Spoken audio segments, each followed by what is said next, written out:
airtight cases to protect the interest and tawag dito, reputation of Ma'am Beverly, who before the Ilias management contract nanahimik lang as a businesswoman. Ngayon, she suffered a lot. Although sabi niya, wala lang, okay lang. But sa tingin naman natin lahat, I hope you agree with me that it's really beyond beyond the normalcy. So dito kami for that. Maraming salamat po. Okay, thank you, Attorney Ivan. So let's start our conference. So we would like to ask Josh to shoot the first question. Josh. Hello, Josh po from ABS-CBN.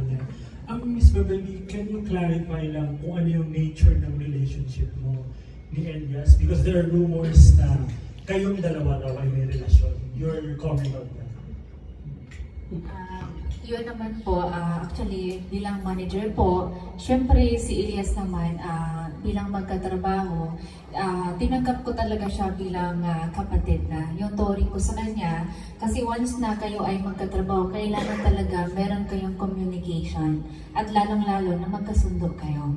So bilang kapatid, yes, pero bilang yung mga kontrobersiya, hindi po yun totoo. May asawa po ako.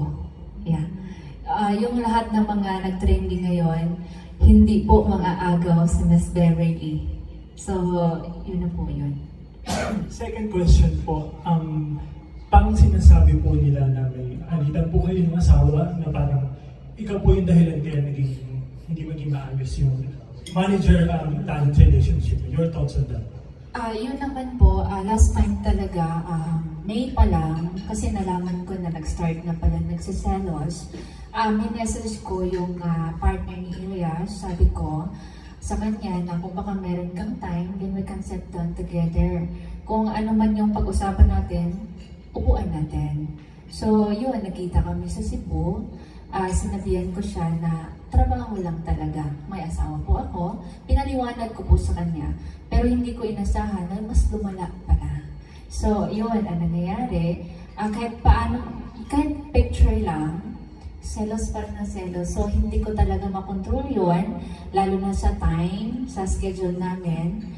Siguro nag-viral ito. Sabi ko naman na huwag pakialaman yung management. Kasi ang nakafocus talaga ako doon sa banda. Not only Elias yung hawak ko, buong banda po. So, as a first time, hindi talaga mabilis i-manage. Yun po. And nasa po, kailan mo po siyang huli nakausap? And ano po yung naging conversation niyo? Yung ka-live-in niya po, si partner ni Elias, nakausap ko siya noong July 1st week bago pumutok yung issue.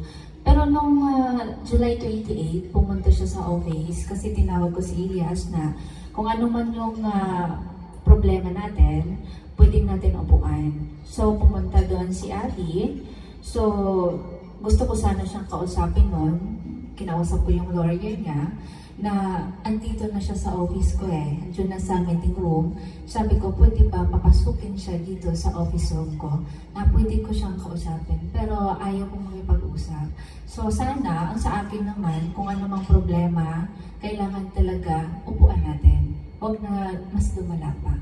So hindi din natin na-please, hindi lahat ng tao din na-please natin na makausap. So ayun, hindi kami nakausap.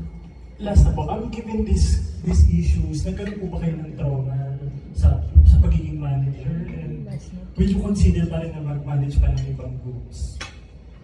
Sa ngayon, pinag-studian ko pa talaga kasi it's my first time, 3 months pa lang.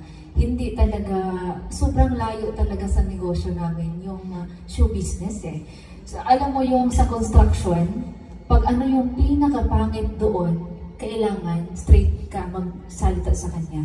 Pero dito sa show business, kailangan pagstudihan mo paano mo i-deliver yung command mo sa kanila para hindi ma-misinterpret o misunderstanding. So doon pa lang ako nag-balance. So siguro, if I have a chance, yes po. Yeah. Thank you.